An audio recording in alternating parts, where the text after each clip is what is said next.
Gold trusted gold buyers మీరు తాకట్టు పెట్టిన బంగారాన్ని విడిపించి ఈ రోజు ఉన్న మార్కెట్ ధరకు కొనబడును. అప్పుడే పెద్ద పాప కొంచెం పెరుగుతూ ఉంటుంది కదా. అవును.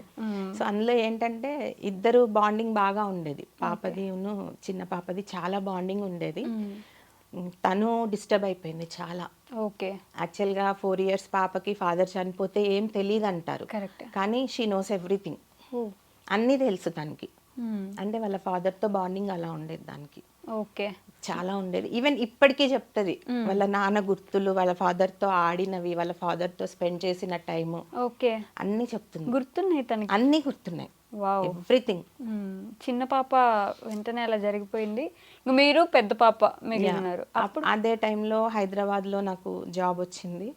సో నేను పాపని అంటే నాకు డైవర్షన్ కావాలి, కొంచెం ఏదో ఒక ఆ ప్లేస్ నుంచి నేను బయటికి రావాలి అని చెప్పి నేను నా కెరియర్ కోసం, పాప కెరియర్ కోసం నేను స్టడీ కోసం బయటకు వచ్చేసాను. నాన్నగారు ఒప్పుకున్నారు అప్పుడు? మీ ఇప్పుడు అవసరమా నీకు ఈ స్టేజ్ లో వెళ్ళగలవా? లేదు, ఒప్పుకున్నారు. ఒప్పుకున్నారు.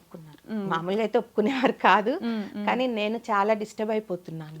సో ఆ టైంలో నాకు కొంచెం డైవర్షన్ కావాలి అని చెప్పి నాన్న కూడా ఏమన్నా, నేను ఒకటే చెప్పాను, నాన్న నేను ఇక్కడ ఉండలేను, ఓకే, నేను ఇద్దరిని పోగొట్టుకున్నాను, చాలా లైఫ్ అంతా స్పాయిల్ అయింది నాది, నాకు కొంచెం డైవర్షన్, మెంటల్గా నేను కొంచెం డైవర్ట్ అవ్వాలి అని అంటే ఓకే అమ్మా అన్నారు. నాన్న సపోర్ట్ ఉంది చాలా నాకు. ఓకే, ఏమైనా సరే నేను ఉన్నాను అని సపోర్ట్ చేసిన వ్యక్తి. నేను ఖమ్మం వెళ్ళినప్పుడల్లా నాకు నేను అడగకుండానే ఏం అవసరమో అన్ని తెచ్చిపెట్టేవాళ్ళు, నువ్వు తీసుకెళ్ళు అని చెప్పి. ఓకే, చాలా సపోర్ట్ ఉండేది అనమాట. అడగలేదు నా పాప అని చెప్పేసి. I miss him a lot. కోవిడ్లో చనిపోయారు నాన్న. కోవిడ్ వచ్చిందా? ఓకే, గుర్తుందా మీ లాస్ట్ మెమరీస్ మీకు? కోవిడ్ వచ్చినప్పుడు ఏమైనా చూడడం కానీ వెళ్ళడం? అసలు నేను ఇక్కడ ఉండిపోయాను, ఫ్యామిలీ మొత్తం ఈవెన్ పాపతో సహా అక్కడ ఉండిపోయారు ఖమ్మంలో. మా సిస్టర్ వాళ్ళు అప్పుడే షిఫ్ట్ అయ్యారు ఖమ్మంకి, హైదరాబాద్లో ఉండేవాళ్ళు, వాళ్ళు షిఫ్ట్ అయ్యారు. ఓకే. సో అందరు అక్కడే ఉన్నారు, ఒక్కదాన్ని ఇక్కడ ఉన్నాను నేను. అయ్యో. పోవడం, ఇంటికి తీసుకురారు కదా అప్పుడు, బయట నుంచి బయటే. ఈవెన్ మమ్మల్ని వీడియో కాల్లో కూడా చూడనివ్వలే హాస్పిటల్ వాళ్ళు. ఇంకా మా బ్రదర్ చాట్ నుంచి ఫొటోస్ తీసి పంపించారనమాట.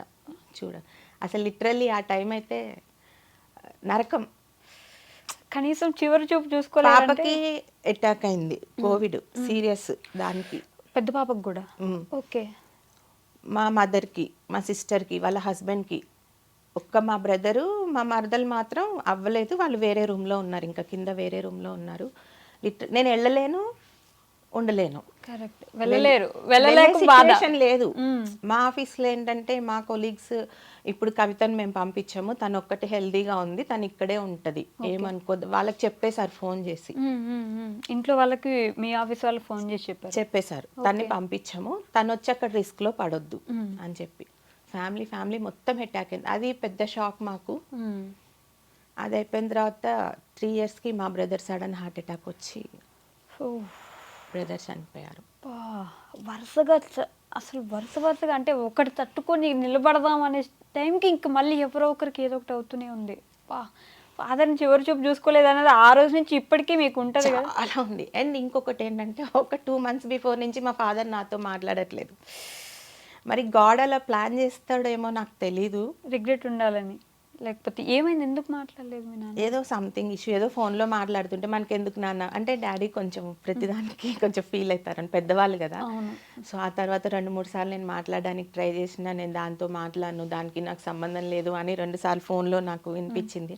సరేలే వెళ్ళి కలిస్తే మాట్లాడతాలే నాన్న అని అనుకున్నాను, కానీ ఇంతలోనే ఇలా జరుగుతుంది అనేది మనం ఎక్స్పెక్ట్ చేయలేము కదా.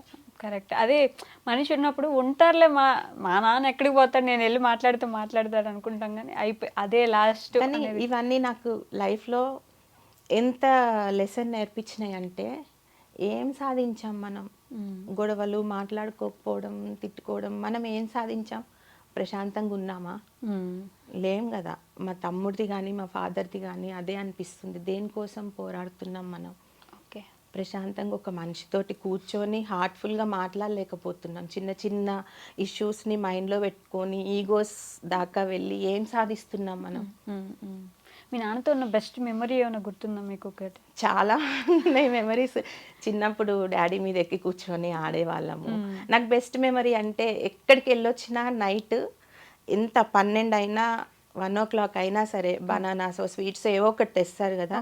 కవితమ్మ లే, ఇప్పుడు వద్దు నాన్న రేపు మార్నింగ్ లేదు నువ్వు లేచి ఇప్పుడు నువ్వు తినాల్సిందే అని చెప్పి నేను తినే వరకు వెయిట్ చేసేవాళ్ళు. అది నాకు చాలా చిన్నప్పుడు నన్ను అసలు కిందికి దించేవారు కాదంట మా ఫాదర్. మా పిన్ని వాళ్ళందరూ ఎందుకు బావా అట్లా ఎత్తుకొని తిరుగుతారంటే పోవే అది కింద రాళ్ళు గుచ్చుకుంటే అని. సో అట్లా కిందికి దించ అంతే. అంటే నేను చాలా రిగ్రెట్ ఫీల్ అవుతా, ఎందుకంటే నాన్నకు చెప్పకుండా వెళ్ళి పెళ్లి చేసుకున్నందుకు నేను చాలా ఇప్పుడు రిగ్రెట్ ఫీల్ అవుతా. సారీ, ఆల్వేస్ నేను సారీ చెప్తా నాన్నకు ఆ విషయంలో. ఎందుకంటే కొన్ని ఎక్స్పెక్టేషన్స్ పెట్టుకుంటారు, అమ్మాయి పెళ్ళి అందులో ఫస్ట్ అమ్మాయి పెద్ద అమ్మాయి అనేసరికి. సో అది నేను చాలా రిగ్రెట్ ఫీల్ అవుతా. అండ్ నాన్న చనిపోయే ముందు నేను మాట్లాడలేకపోయాను అనేది నేను హాస్పిటల్లో ఉన్నప్పుడు వీడియో కాల్ చేసి మాట్లాడాను నేను. ఏం చెప్పారు అప్పుడు? చెప్పగలరా? కవితమ్మ నేను బాగానే ఉన్నాను, మంచిగానే ఉన్నాను, ఏం లేదు బాగానే ఉన్నాను, జాగ్రత్త నువ్వు, అంతే నువ్వు జాగ్రత్త, నువ్వు జాగ్రత్త, అంతే. అంతకు మించి ఏం మాట్లాడలేదు.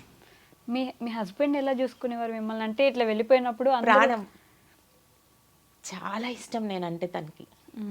నేనన్నా అలుగుతా, ఎప్పుడన్నా నేనన్నా ఫైట్ చేయడానికి ఇందుకేనా మనం పెళ్లి చేసుకుంది అనేవారు అనమాట. సో చాలా అసలు ఉన్న 5 years కూడా అన్ని బ్యూటిఫుల్ మెమరీస్. ఎలా లవ్ స్టోరీ అంటే? అప్పట్లో లవ్ స్టోరీ అంటే ఇట్లా ఏమైనా అంటే చాట్గా కలుసుకోవడాలు అలా ఏం లేదు అసలు. తనకి అలాంటివన్నీ ఏమి ఇష్టం ఉండవు. తను లిటరల్లీ మా తమ్ముడు తనకు ఒక స్కూల్ ఉండేది, మా తమ్ముడు అక్కడ చదివేవాడు అనమాట 10th class. సో మా అత్తగారు ఏంటంటే మాకు చిన్నప్పటి నుంచి అమ్మమ్మ, మా మదర్ వైపు వాళ్ళ రిలేటివ్స్ అవుతారు అప్పుడు. మామయ్య అవుతారు. మా డ్రెస్సెస్ కానీ లంగావణీలు కానీ అవన్నీ కూడా అత్తయ్య కుట్టేవారు. మిషనమ్మమ్మ, నాకు అదే తెలుసు, మిషనమ్మమ్మ అనుకుంటూ వెళ్ళేదన్నమాట. యాక్చువల్గా ఈయన తన కొడుకని నాకు తెలీదు, మరిది ఒక్కడే తెలుసు. తర్వాత తను మా ఇంటికి వచ్చారు ఒకసారి మా తమ్ముడితోటి.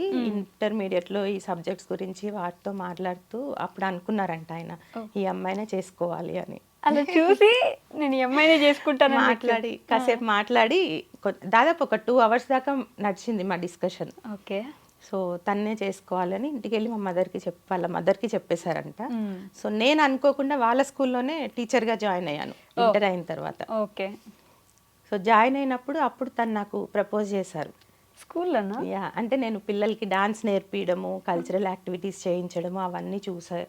కొన్ని రోజులు అబ్జర్వ్ చేసి ఆ తర్వాత ఒకరోజు సడన్గా రివీల్ చేశారు. నేను షాక్ ఇంకా అనమాట. మాట్లాడలేదు ఒక 1 week. మాట్లాడలేదు అసలు. తను అక్కడ కనిపిస్తే నేను వెళ్ళిపోయేదాన్ని. అప్పుడు పిలిచి చెప్పారు, ఏదో ఇట్లా రోడ్ సైడ్ రోమియో లాగా కాదు, నేను అమ్మకు చెప్పాను, అమ్మకు కూడా ఇష్టం నువ్వంటే, మేము వచ్చి మాట్లాడతాము అది ఇదని. స్కూల్ ప్రిన్సిపల్, స్కూల్లో టీచర్ మీరు. అమ్మతో మాట్లాడతాను మీ ఇంట్లో చెప్పారా అప్పుడు? చెప్పాము. ఇంకా కొంచెం ఒప్పుకోలేదు. వద్దు అంటే ఇప్పుడు పేరెంట్స్ ఏం ఆలోచిస్తారంటే వెల్ సెటిల్ ఫ్యామిలీ అని ఆలోచిస్తారు కదా. కరెక్ట్.